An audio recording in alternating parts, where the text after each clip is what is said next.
साक्षी पाल है, शालिनी यादव है।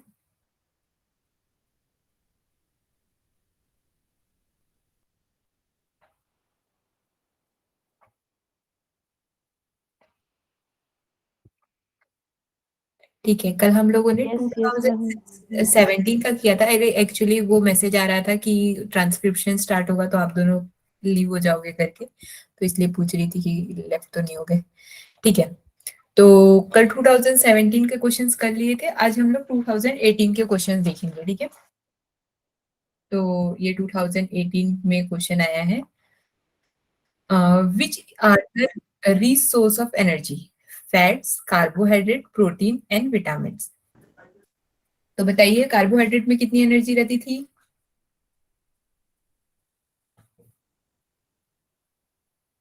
कार्बोहाइड्रेट में 4.1, प्रोटीन में 4.1, फैट्स में 9। तो अब हम देखते हैं। ठीक है, इसमें क्या है, A and B, fats and carbohydrate को डाल सकते हैं, B and C carbohydrate and protein को, और सी एंड डी ये तो नहीं आएगा, और ए एंड डी तो ये दोनों तो आंसर कैंसिल हो गए। ठीक है, तो अभी भी कुछ स्टूडेंट्स ज्वाइन कर ही रहे हैं, तो आप बताइए इसमें से कौन से आंसर को हम सही करेंगे? A and B. A and B. A and B, fats and carbohydrate.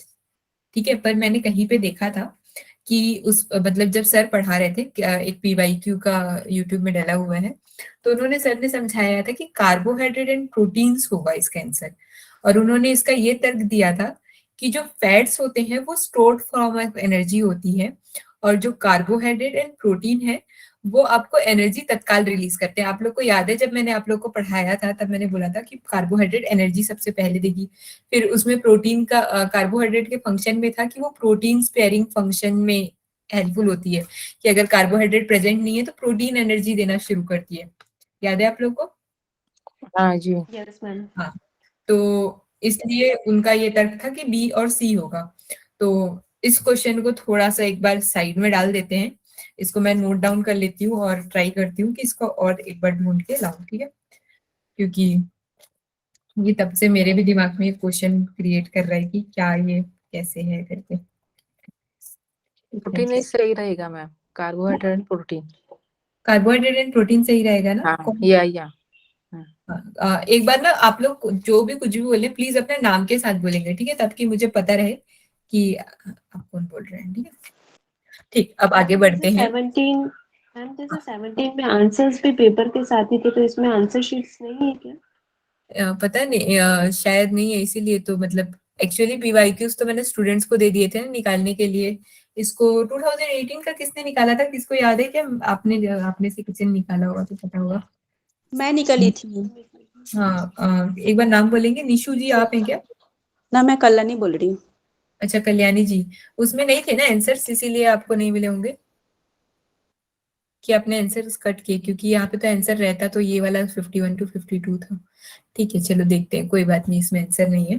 देखिए क्या है, अकॉर्डिंग टू घेरन Samhita which food item should be contradicted for a yoga practitioner.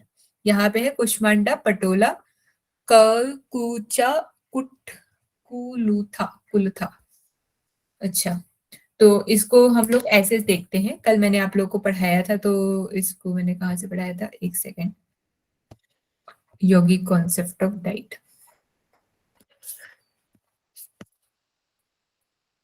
देखिए क्या क्या था, कुल्था था, एक बार आप लोग, अच्छा आप लोग को भी तो नहीं शो रहा होगा ना।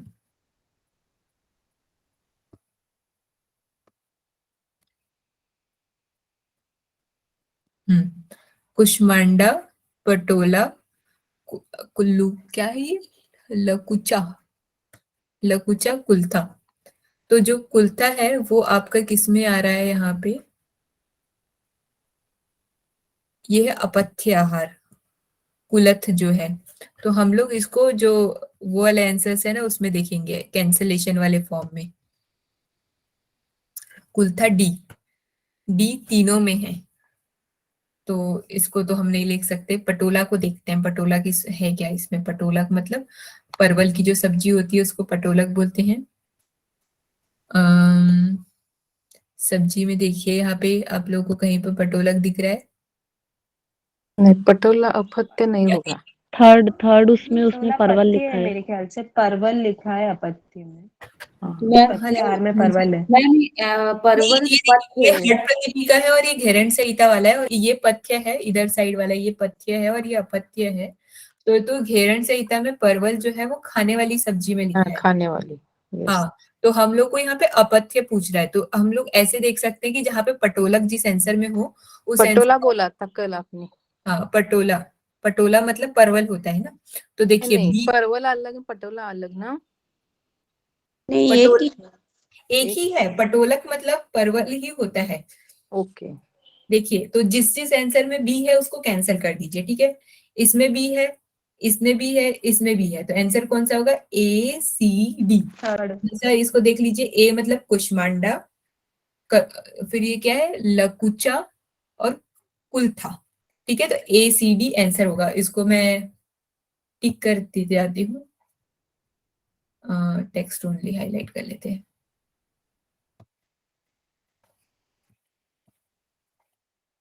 क्यों नहीं हो रही? अच्छा,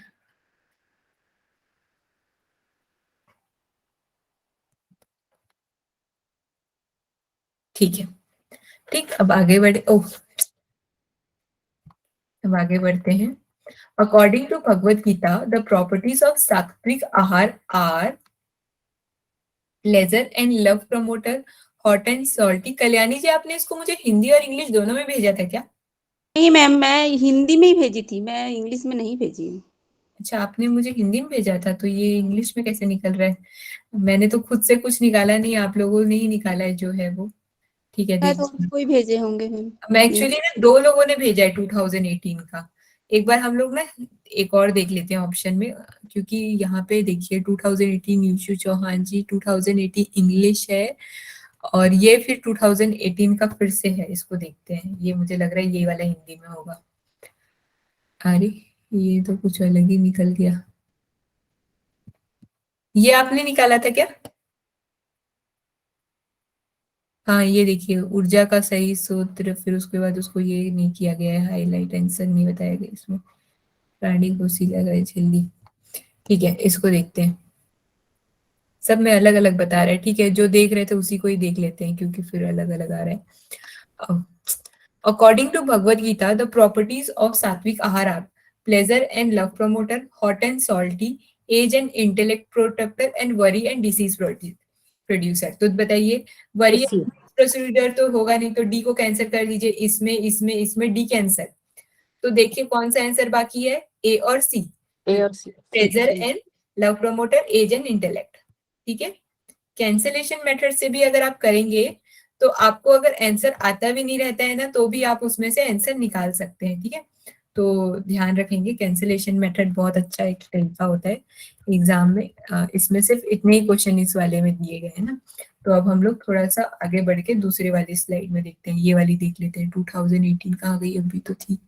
हाँ, ठीक। तो इसमें ये प्राणी कोशिका, तो ये उस वाले का है, ये हमारा नहीं है। ऊर्जा का समुद्र स्रोत वसा, और ये सब अभी पढ़ा हमने, तो कार्बोहाइड्रेट एंड प्रोटीन होगा इसका। फिर उसके बाद इसको देखिए, ये तर्क और ये उसका क्वेश्चन है अभिकथन का। स्वस्थ जीवन शैली के लिए यौगिक आहार वांछनीय है। जीवन शैली का प्रबंधन योग के उद्देश्य का अभिन्न अव्यय है। उफ, इसका आंसर क्या होगा? आप लोग को क्या लगता है, बताइए जरा। मतलब may be A and R दो both R correct and but R is not the right description of A. हाँ, सही बोला आपने, क्योंकि यहाँ पे भी दिया गया है जो है, ये दोनों सही है, पर इसका अभिव्यक्ति सही नहीं है, मतलब उसका वो कथन सही नहीं है। तो देखिए, अब दूसरा वाला पढ़ते हैं। रासिक सही है आहार, ऐसा दिया है ना आंसर में तो। मतलब देखिए, दोनों सही है, पर आर जो है ए का तर्क भी सही सही व्याख्या है। है। नहीं है सही। सही व्याख्या है लिखा है ना। सही व्याख्या यही है लिख दिया कंफ्यूजन यहाँ है। पे। एक्चुअली देखो, यही मैम इन्होंने कुछ चीज कॉन्ट्राडिक्ट दिखाई, यहाँ पे बी लिख दिया और यहाँ पे ये गलत हो गया। तो थोड़ी सी ना, ये एक्चुअली जिस बुक से लिया गया है वहां पे बहुत सारी टाइपिंग मिस्टेक हुई है। ठीक है, तो आप खुद इसको देखिए ना, उसका आंसर को मत देखिए। स्वस्थ जीवन शैली के लिए यौगिक आहार वांछित है, ठीक है। नहीं मैम, वो इन्होंने तो सही है कि नहीं हो रहा है, इसीलिए वो 2017 में भी 2-3 क्वेश्चंस में इसी तरह कॉन्ट्राडिक्शन हुआ था, इसलिए मैंने हाँ, आपको ये एक्चुअली वो जो बुक है ना, उसमें बहुत सारे, आप अगर उस बुक को भी पढ़ेंगे आपको बहुत सारी चीजें गलत मिलेंगी, होता है टाइपिंग मिस्टेक, तो उसको हम लोग ये करते हुए चलेंगे। देखिए, रासिक आहार योगाभ्यासियों के लिए लाभदायी नहीं होता। कटु लवणीय तीक्ष्ण आहार रजस गुण की वृद्धि करता है, जो योग साधक के लिए बाधक है। तो बताइए, हम लोगों ने क्या पढ़ा था? दोनों ये वाला सही योग। है और दोनों आर सही ए की है। व्याख्या भी है। एक बार योगिक concept of diet Bhagavad Gita के अनुसार एक बार देखेंगे, ठीक है। ये वाला, ये कट वम्ल लवण त्युष्ण तीक्ष्ण रुक्ष्ण विदाहीन आहार राजश्रेष्ठ दुख। तो कड़वे, खट्टे, लवण, बहुत गर्म, तीखे, रूखे, दाहकारक और दुख चिंता को, रोगों को बढ़ाने वाले आहार राजस पुरुष को प्रिय है। तो फिर क्या होगा इसका जो, एक बार बताइए कहाँ चला गया ये। ए भी सही है और आर जो है उसका सही अभिकथन है, मतलब सही व्याख्या है, सॉरी। तो इसका आंसर हम लोग डाल देते हैं, ठीक है। इसमें तो लिखा ही है, इसको करने से फिर वो इधर उधर होता रहता है। कटु तिक्त कषाय प्रधान आहार वात प्रकृति के व्यक्ति के लिए ये लाभदायी को है ना, लाभदायी लिख डाला है, लाभदायी नहीं होता, ठीक है। कटु तिक्त कषाय, कटु तिक्त कषाय रस आहार अधिक सेवन करने से वात दोष की वृद्धि होती है। तो आप लोग को लगता नहीं है कि ये आयुर्वेद वाला क्वेश्चन है? देखिए, कटु तिक्त कषाय रस वात, कल हम लोग आयुर्वेद के कुछ क्वेश्चंस देख रहे थे, तो ये आयुर्वेद वाला पार्ट का क्वेश्चन होगा। फिर भी देखते हैं इसका आंसर से। सही है। बी, बी होगा कि ए है, ए और आर दोनों सही है, पर जो तर्क आर है वो ए की सही व्याख्या नहीं है। मैम मीनिंग तो दोनों का ही सेम है। तो ये वाले कॉन्सेप्ट ना, जब तक आयुर्वेद के रस नहीं बढ़ेंगे ना, तब तक क्लियर नहीं होगा, ठीक है। तो इसको हम लोग स्किप करते हैं। अब देखिए, ये वाला तो शायद मैंने आप लोगों से एक बार क्वेश्चन में एग्जाम में नहीं पूछा था शायद, ठीक है। विटामिन B1, मेरे कर्सर दिख रहा है, vitamin B1, vitamin B2, vitamin B12, vitamin B3। अब कौन कौन से रोग होते हैं उसको देखते जाएंगे, ठीक है। विटामिन यहाँ पे है प्लेगा, बेरीबेरी, एंगुलर स्टोमेटिस और मेगालोब्लास्टिक एनीमिया। अब ना ऐसे करते हैं, जो चीज कॉमन है उसको याद करते हैं। विटामिन B12 में हम लोगों ने कौन सी बीमारी देखी थी? Beriberi anaemia. Beriberi किसने बोला? बेरी बेरी तो सॉरी विटामिन सॉरी B1 का है, एनीमिया। एनीमिया। एनीमिया होता है, ठीक है, मेगालोब्लास्टिक एनीमिया। फिर उसके बाद चलो ठीक है, स्टार्टिंग से ही करते हैं। विटामिन B1 का है बेरी बेरी। विटामिन B2 का क्या है बताइए कोई? पेनाग्रा। क्या? पेनाग्रा। B3 का नहीं समझ आ रहा है मुझे। देखिए, विटामिन फर्स्ट B1 वाला का है पेनाग्रा। बेरी बेरी, विटामिन B2 का है एंगुलर स्टोमेटिस, विटामिन B3 का है मेगालोब्लास्टिक एनीमिया और B3 का होगा प्लेग्रा। अब देखते हैं, चलो इसके आंसर में यार क्या होते रहते हैं ये। इसके आंसर मैच करने की कोशिश करेंगे। इसका आंसर सही है डी। तो डी कैसे होगा? इसको थोड़ा सा शॉर्ट करना पड़ेगा। डी में क्या है? ए का 2, A1 का 2 हमने सही किया, बी का 3, बी का 3 हो गया, और फिर उसके बाद B12 4 में आ गया और B3 जो है वो 1 में आ गया, ठीक है। तो ये हमने इसको सही कर लिया। अब थोड़ा सा और आगे देखते हैं, बस इसमें इतने ही क्वेश्चंस हैं, ठीक है। तो 2018 के जुलाई वाले क्वेश्चंस जो है हमने हल कर लिए। अब हम लोग 2018 के दिसंबर में भी सत्र में हुआ होगा, तो उसको देख लेते हैं।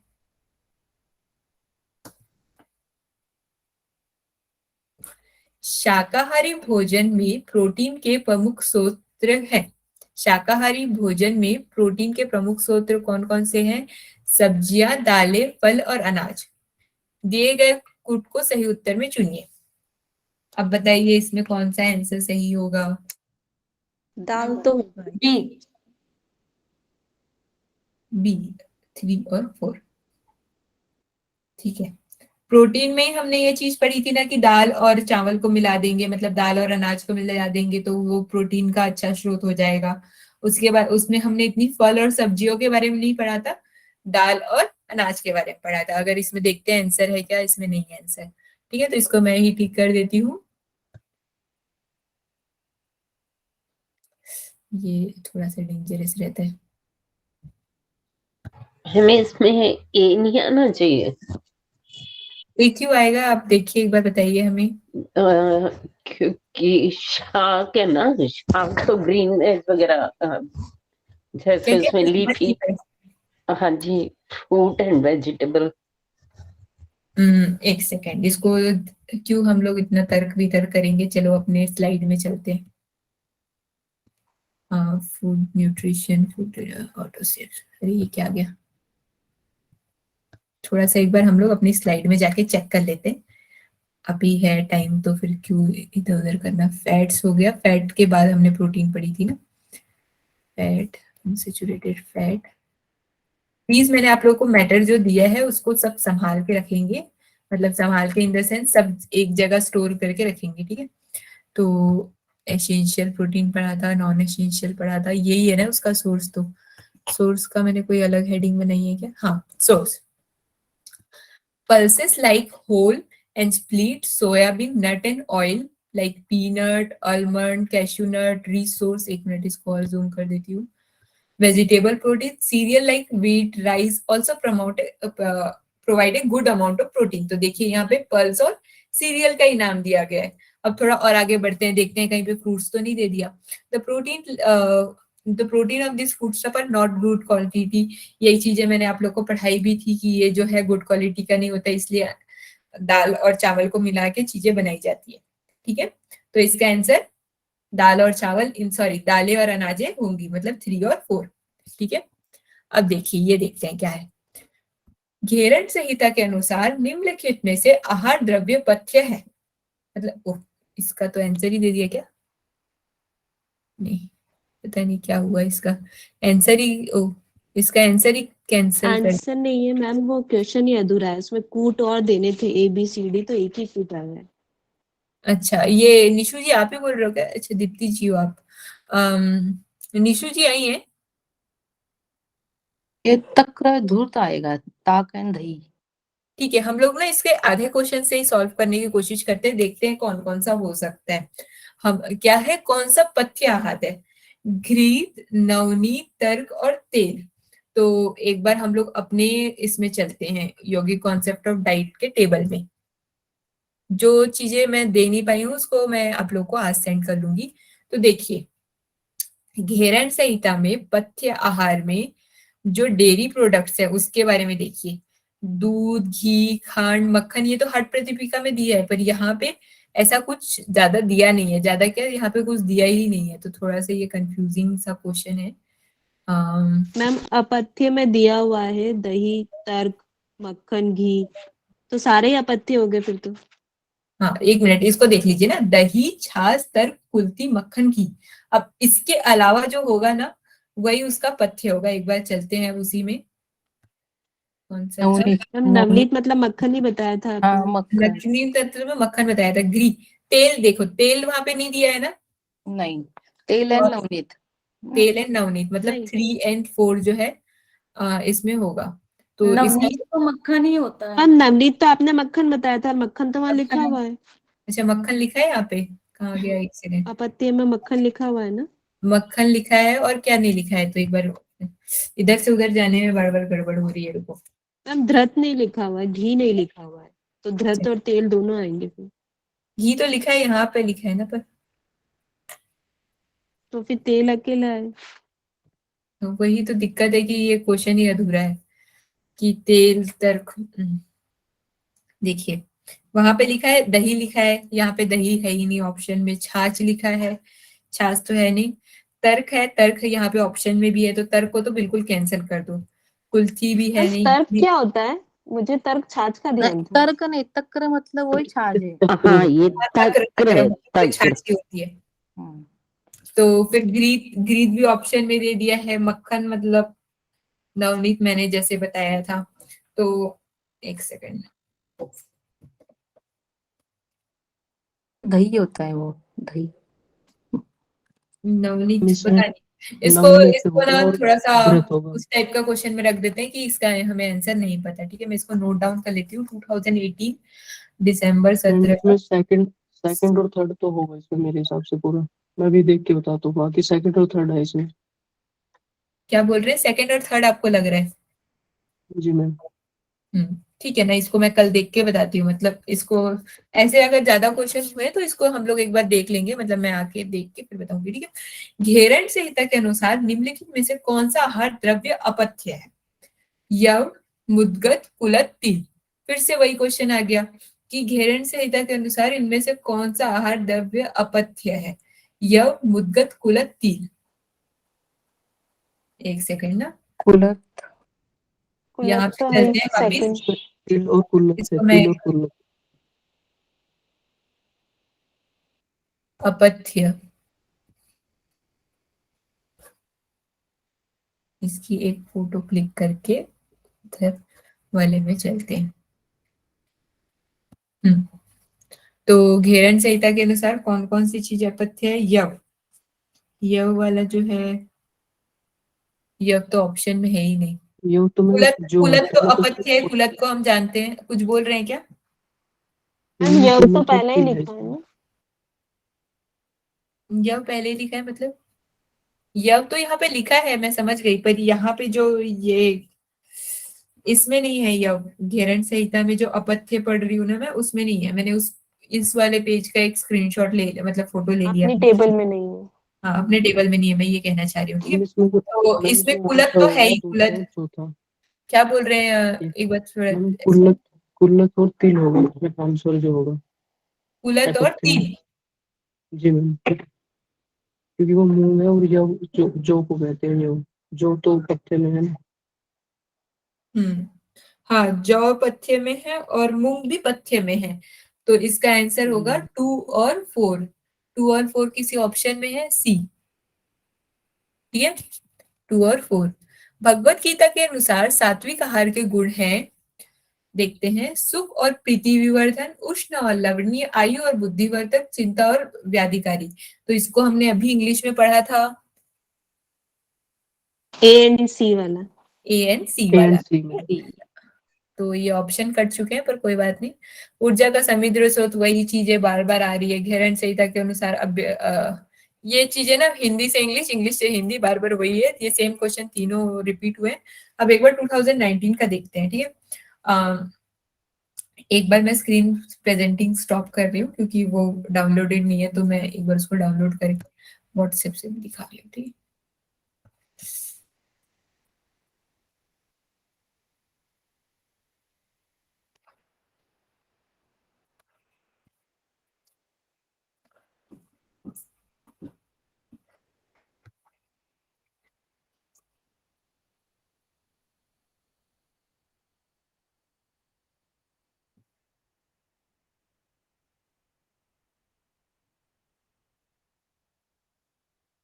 सभी ने क्या बोलते हैं, मिनरल्स विटामिन के टेबल्स बना लिए?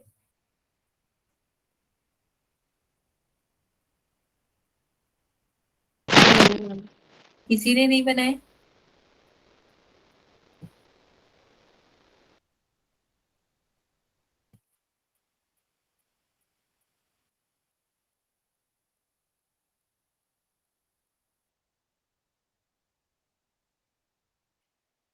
ठीक है, मैं स्क्रीन फिर से प्रेजेंट करती हूँ। 2019 का क्वेश्चन हम सॉल्व करेंगे। आज आप लोग की हायर एजुकेशन की क्लास है?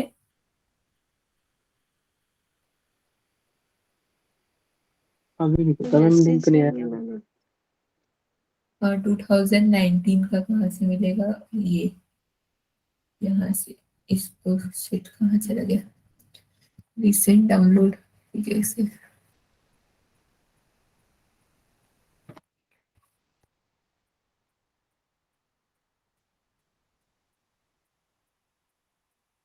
पता नहीं क्या ही निकल रहा है।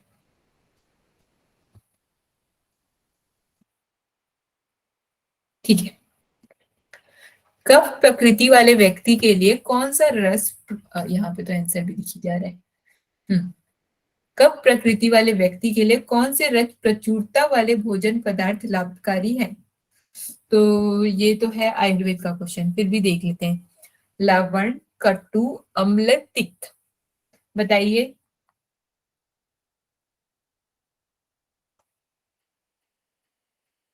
कटु एंड थिक। कटु एंड तिक्त। तो कल तो लघु और रुक्ष से पढ़ा था हम लोगों ने, तो यहाँ पे तो लघु और रुक्ष दोनों ही ऑप्शन में नहीं है, इसको इसी में देख लेते हैं। डी नंबर का ऑप्शन है, सी और डी, कटु और तिक्त। कफ प्रकृति वाले व्यक्ति के लिए कटु और तिक्त रस प्रचुरता वाले भोजन पदार्थ लाभकारी होते हैं। ठीक है।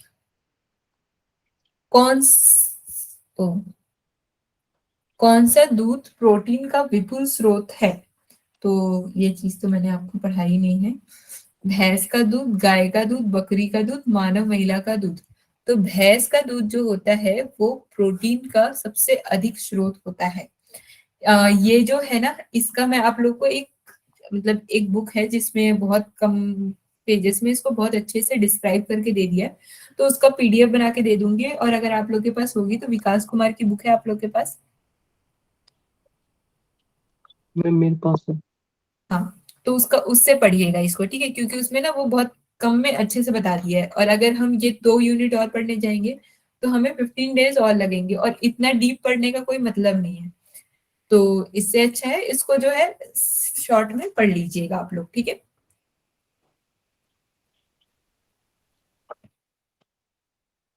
निम्नलिखित में से कौन सा जल में घुलनशील विटामिन है? देख लीजिए, ए, सी, बी, डी। वाटर सोल्यूबल कौन से विटामिन है भाई, बताइए जरा। विटामिन सी और B. B and C. B and C, obvious सी बात है। शरीर शरीर स्वस्थ, क्या बोलते हैं इसको, स्वस्थ, ठीक है, सौष्ठव, ठीक है। शरीर सौष्ठव के लिए वर्गीकृत भोजन के अंतर्गत निम्नलिखित में से कौन से खाद्य पदार्थ आते हैं? तो शरीर सौष्ठव, ठीक है। वसा, मांस, दलहन, तेल। तो शरीर सौष्ठव का मतलब क्या होता है, पहले तो इसको देखते हैं। शरीर सौष्ठव मतलब बॉडी स्ट्रेंथनिंग। अच्छा, बॉडी स्ट्रेंथनिंग। तो बॉडी स्ट्रेंथनिंग के लिए क्या खाना है भाई, बताइए जरा। प्रोटीन। प्रोटीन खाना है। प्रोटीन किसमें मिलता है? Pulses and meat. Pulses and meat. शरीर सौष्ठव के लिए वर्गीकृत भोजन पल्सेस और मीट होंगे। शरीर सौष्ठव केवल प्रोटीन आहार पर निर्भर नहीं होता, उससे विटामिन, खनिज और कार्बोज, स्वस्थ वसा जैसे विभिन्न प्रकार के पोषक तत्व आते। इसके लिए शाकाहारी के साथ मांसाहारी भोजन की भी आवश्यकता होती है। तो ठीक है, इसमें बोला गया है पल्स और मीट। हठ प्रदीपिका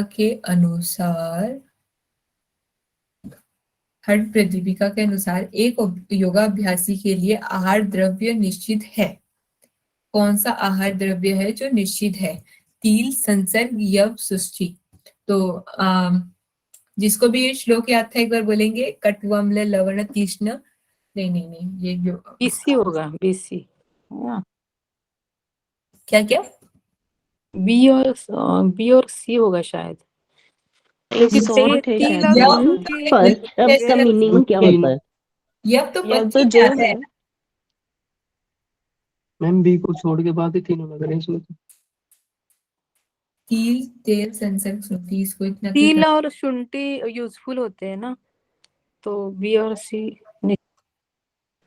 यव भी मुझे लग रहा है, यव, षष्ठी, शोभनानम, श्री राजखंड, सीता, मधुनी, शॉर्ट मेरे ख्याल से नहीं खा। रुको, इस श्लोक को ये पढ़ते हैं, ठीक है। इसके लिए ये शॉर्ट फॉर्म नहीं देखेंगे, ये वाला श्लोक देखते हैं।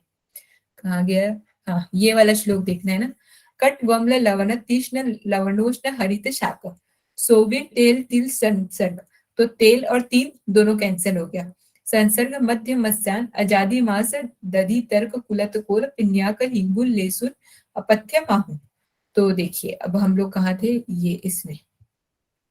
तो तिल और क्या था एक और? ए आंसर आएगा, ए और सी। टिलस फ्रेश अपत्य हुए ना। हाँ ठीक है, मैं इसमें खुद बोल रही हूँ, खुद कंफ्यूज हो जाए। सुनट भी तो था मैम उसमें भी। ए और सी, नहीं सॉर्ट नहीं है ना। ए और सी, तीन तेल संसर्ग। संसर्ग का मतलब क्या होता है, कोई बताएंगे? संसर्ग, संसर्ग, तेल तिल को संसर्ग। सरसों सरसों, सरसों का तेल तो संसर्ग पता ही नहीं चल रहा है, संसर्ग का क्या मतलब होता है यहाँ पे। लिखा है ना, मैम सरसों तो नहीं है। सरसों, सरसों। सरसों का तेल होता है मैम शायद। हाँ जी। ठीक है, निम्नलिखित में से क्या क्या सूक्ष्म पोषक तत्व हैं? सूक्ष्म पोषक तत्व मतलब माइक्रो न्यूट्रिएंट्स। तो कौन कौन से हैं भाई बताओ? वसा, खनिज, लवण, विटामिन, प्रोटीन। वसा मतलब फैट्स, खनिज लवण मतलब मिनरल्स, और विटामिन मतलब विटामिन, प्रोटीन मतलब प्रोटीन। बी तो एंड कौन सी, से बी माइक्रोन्यूट्रिएंट? और सी, बी और सी होंगे। बी एंड सी, ठीक है। आजकल इतने सिंपल क्वेश्चन नहीं आते, पहले जमाने के हैं ये क्वेश्चंस 2019 के। विटामिन सी का मुख्य स्रोत क्या है? ताजे फल, हाँ, एक पत्तेदार तो ग्रीन सब्जियां, वेज, एक अंडे तो का सी कीटक। हो गया, और ए और A C, fresh food. A and C. A and C, हरी पत्तीदार सब्जियां, ठीक है। देखते हैं ए एन सी यहाँ पे। एक बार मुझे ना क्वेश्चन पढ़ लेने दीजिएगा, ठीक है, फिर आप लोग रिप्लाई कीजिएगा। इससे ना ना क्वेश्चन समझ आता है ना आंसर। बस यहीं पे रुकते हैं। ग्लाइकोजिनेसिस की प्रक्रिया में निम्नलिखित में से किन ग्लूकोज का निर्माण किया जाता है? तो ग्लाइकोलिसिस साइकिल हम लोगों ने पढ़ा नहीं है अभी तक, ये भी पढ़ेंगे। ग्लाइकोलिसिस साइकिल में निम्नलिखित में से कौन सा ग्लूकोज का निर्माण होता है? कार्बोहाइड्रेट, वसीय अम्ल, एमिनो अम्ल और विटामिन। बताइए, किसी को ग्लाइकोलिसिस साइकिल पता है? Ma'am A and B. A and B, amino acid, amino अम्ल और कार्बोहाइड्रेट। ग्लाइकोलिसिस में होता है अम्लीय और वसीय अम्ल। एक्चुअली एक तो ये क्वेश्चन बहुत ज्यादा हिंदी में, वसीय अम्ल, ग्लाइकोजेनेसिस। अच्छा, ग्लाइकोजेनेसिस और ग्लाइकोलिसिस अलग अलग होता है क्या? उफ, ठीक है। अमीनो अम्ल, इसको देखना पड़ेगा। मंद और गुरु गुण वाले आहार, मंद और गुरु गुण युक्त आहार किस प्रकृति के व्यक्तियों के लिए निश्चित है? मंद और गुरु, कफज। कफज व्यक्तियों के लिए। ऑब्वियस सी बात है, गुरु जो है वो भारी होता है, मंद जो है जो जठराग्नि को क्या बोलते हैं कम करेगा, तो क्या बोलते हैं, ऐसे ही कफ वाले का तो सब वो हट्टे कट्टे रहते हैं। मैम सी और डी आना चाहिए। इसमें आएगा कफज।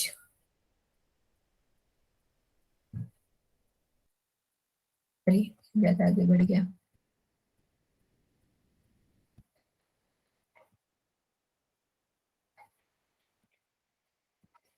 जी शायद 2019 के क्वेश्चन है, देखिए इसमें इतने सारे क्वेश्चन आए हैं। अब देखिए ये क्या क्वेश्चन पूछ रहा है। एक योगाभ्यासी को मिताहार करते समय उदर का कितना भाग रिक्त रखना चाहिए? बताइए कितना रिक्त रखना चाहिए। मैंने कल इसके लिए ना दो चीजें बताई थी, घेरण संहिता में कुछ मैम और। अभी इसमें से लिखा, हाँ वही इसमें लिखा नहीं है कि हठ हम बी प्रदीपिका है कि एंड ग्रहण सी, संहिता है। क्योंकि ग्रहण संहिता में हठ प्रदीपिका में तो 3/4 है। देखिए देखिए देखिए देखिए, इसमें है एक तिहाई, एक चौथाई, दो तिहाई भाग और आधा भाग, है ना? तो एक चीज बताइए, दो तिहाई किसी में भी नहीं है, आधा भाग है और एक तिहाई भाग।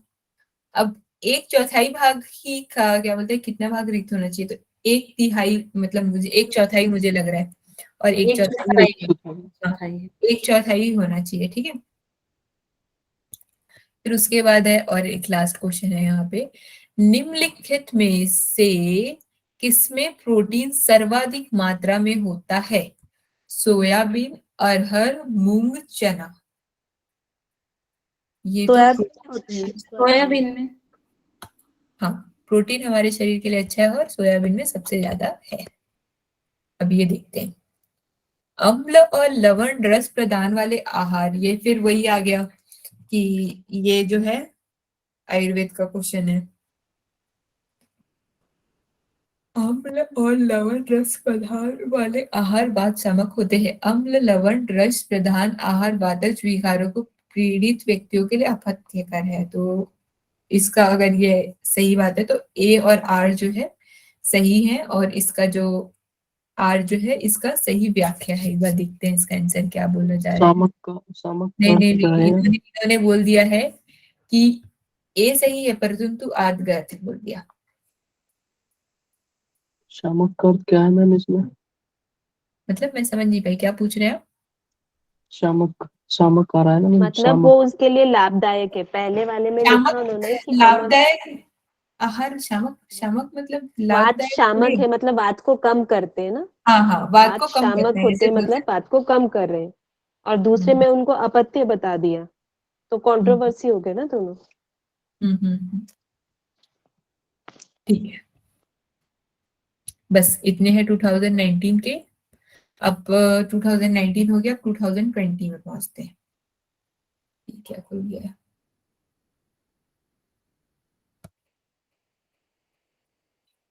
हम्म,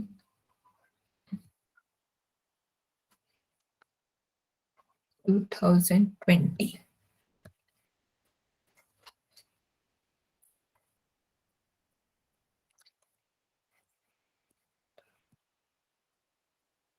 The disease occurred due to deficiency of riboflavin is,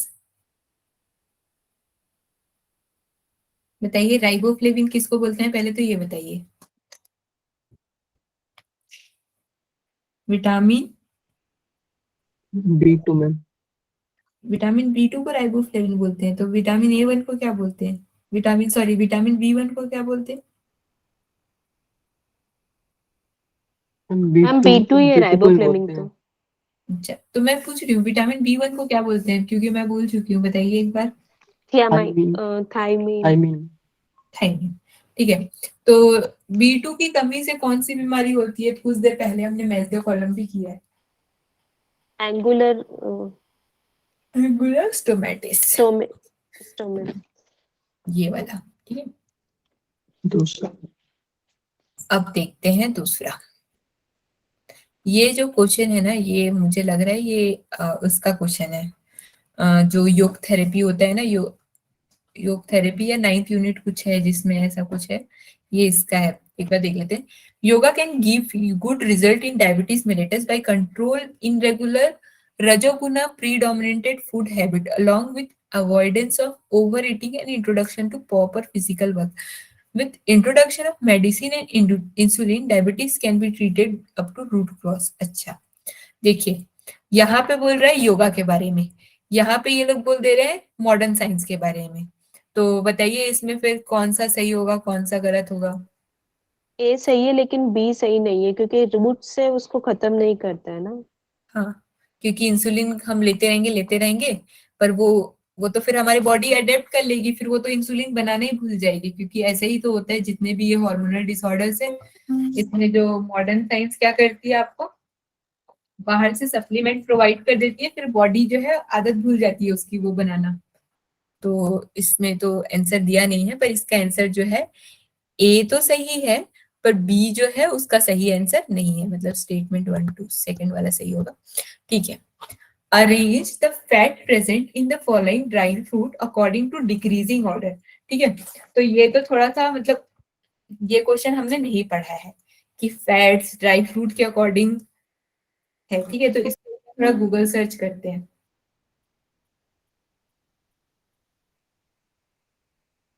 ठीक है, आज हायर एजुकेशन की क्लास नहीं है, तो अभी हम 2020 में हैं, तो 22 तक कंप्लीट करने में आप लोग कर सकते हैं ना आज, कि फिर एक और क्लास लेनी पड़ जाएगी नहीं तो मुझे? मैम कंटिन्यू कर लीजिए। हाँ, कंटिन्यू कर लेते हैं। एक बार ना इसको गूगल सर्च करते हैं, ठीक है।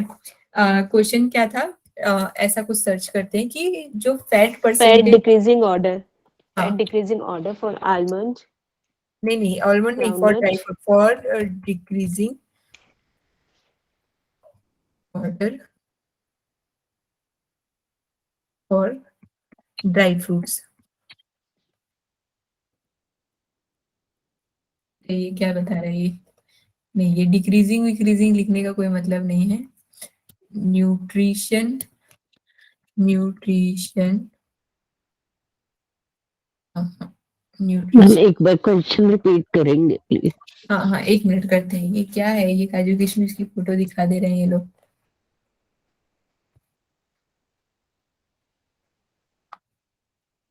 तो देखने की बात कर रहे हैं। एंड कंटेन, ये कुछ सही बता सकता है जैसा लग रहा है। देखते हैं। Best dry fruit that speed up weight loss. भाई ये मत बताओ मैम इसमें। ऐसे डालिए कि dry fruits with their fat content, तो शायद सबके फेट कंटेंट आ जाएंगे कि कौन से ड्राई फ्रूट में कितना फेट कंटेंट है। ठीक है, dry fruit with fats content.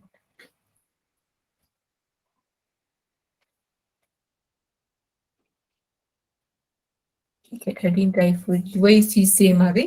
तो अब हमें ना इसमें पढ़ पढ़ के करना पड़ेगा। एक बार क्वेश्चन की तरफ चलते हैं कि भाई क्वेश्चन क्या था। कौन कौन सा है देखो, आलमंड है, ग्राउंडनट है, वॉलनट है, कैशू नट है। ठीक है, याद रखिए ये चार चीज। मैं इसको एक बार फोटो खींच लेती हूँ ताकि उधर पहुंचे तो भूले ना। मैम लिख लिख मैम। लिया क्या किसी ने? हाँ लिख लिया ना? अब चलो उधर चलते हैं। अब हम लोग को किसको देखना है? सबसे पहले देखना है ऑलमंड। ऑलमंड में कितना है? 100 ग्राम में 576 कैलोरीज जो होता है। और इसमें फैट के बारे में तो दिया ही नहीं है, ये तो पूरा उसका कैलोरी है। ठीक है, तो भी इतना लिख लीजिए, 576 लिख लीजिए। कैशू में है, दे प्रोवाइडेड मैग्नीशियम, ये सब बता रहे हैं देश दुनिया की चीजें। डेट्स है, वॉलनट, यूनिक गुड फैट्स हैं, ओमेगा 3 देता है, अल्फा लिनोलिक एसिड होता है, वॉलनट भी एक है। और एक और क्या है? पीनट। पीनट तो ऑप्शन में ही नहीं है क्या इनके? पता है ये वाला जो क्वेश्चन है ना, वो कुछ उस तरह का क्वेश्चन है जो हम लोगों ने एक आंवला का क्वेश्चन सॉल्व किया था, आप लोग को याद है? कि सिर्फ यस एक मैम। पता होने पे सब इसका सही हो जाएगा। पर वही यस है मैम। कि एक बार देखते हैं। चलो, सी से कोई शुरू हो रहा है क्या? सी। सी है हमारा वॉलनट, कैशू नट, ग्राउंडनट, आलमंड। ये तो ऐसे नहीं हो सकता क्योंकि कैशू, पीनट्स में कितना है? रुको एक एक करके अब मैम सर्च मार। मेरे ख्याल से बी सी और ए और फिर ये आएगा। एक सेकंड रुकिए ना। Fat content in almond.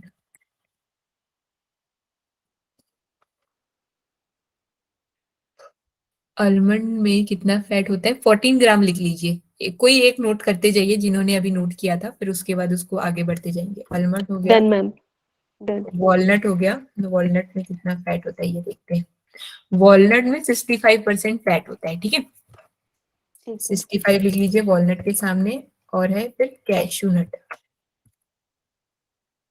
Cashew, cashew, cashew nut, fat containing cashew nut. 44 gram cashew नट में फैट होता है। और फिर लिख लीजिए पीनट, पीनट, पीनट में 49 ग्राम होता है। अब जिन्होंने भी नोट किया है वो इसका रिप्लाई करेंगे, ठीक है, ताकि हम मैम लोग देख। वॉलनट हुआ फिर सबसे पहले क्योंकि इसमें 65% है। एक सेकंड, एक सेकंड, दो लोग माइक में अरे क्या हो रहा है? क्या हो रहा है? एक सेकंड, एक सेकंड, बहुत आवाज गूंज रही है, समझ नहीं आ रहा है। हाँ, मैम एक दीप्ति एक। बात कर रही हूँ। हाँ, हाँ हाँ वॉलनट में 65% है, हाँ। ग्राउंडनट में 49 ग्राम है, कैशू नट में 44 ग्राम है और आलमंड में 14 ग्राम है। तो बताइए इसमें से कौन सा आंसर सही होगा? वॉलनट सी सबसे पहले आ रहा है, तो फिर सी फोर्थ सबसे पहले आ आंसर। रहा है। फिर उसके बाद कैशू में है ना? फिर उसके बाद में देखिए जी कैशू है। फिर उसके बाद जी ग्राउंडनट है और उसके बाद आलमंड है। तो ये जो जी फोर्थ मैम, नंबर का आंसर है वही आंसर सही है। वो सही है। ठीक है। जी अरे ये क्या हो रहा है? हाईलाइट क्यों नहीं होता आजकल इसमें? ठीक है। अरे ठीक है, आप लोग को समझ आ गया ना इसका? हाईलाइट नहीं हो रहा है ये मुझसे, पता नहीं क्यों। मैं इसको कुछ टिक कर देती हूँ ताकि एटलीस्ट ये भूले ना। एक बार ना मुझे इसका नंबर बता दीजिए, ठीक है। वॉलनट में कितना बोला? 65%। 60, इसको कैसे लिखूं? 65 वॉलनट, ठीक है। फिर उसके बाद कैशूनट में कितना? 44। 44। ग्राउंडनट में 49। 49। तो ये कैशू के आलमंड में 14। 14। पर चलो कोई बात नहीं, अब इसमें ये थोड़ा सा गड़बड़ हो रहा है, पर आंसर जो है सी ही होगा, ठीक है। तो 2 मिनट का ब्रेक ले लें, 2 मिनट का ब्रेक ले Yes, लेते हैं, madam. फिर उसके बाद सब कंटिन्यू करेंगे। तो ये रिकॉर्डिंग भी जो है हाफ ऑफ पार्ट में हो जाएगी, क्योंकि कोई 2 घंटे की रिकॉर्डिंग देखेंगे नहीं। तो मैं अच्छा प्रेजेंटिंग स्टॉप 2 कर घंटे की क्लास है क्या? 2 घंटे की क्लास इसलिए क्योंकि अभी जो है 2020 में पहुंचे हैं, तो 21 और 22 मतलब आधे घंटे का और सेशन चलेगा। अगर आपको लीव करना है तो आप लीव कर सकते हैं, ऐसा कुछ नहीं है। तो मैं ना एक बार इस रिकॉर्डिंग को ऑफ करती हूँ, एक सेकंड रिकॉर्डिंग और बना दूंगी, ठीक है। फिर पार्ट 1, पार्ट 2, पार्ट 3 हो जाएगा।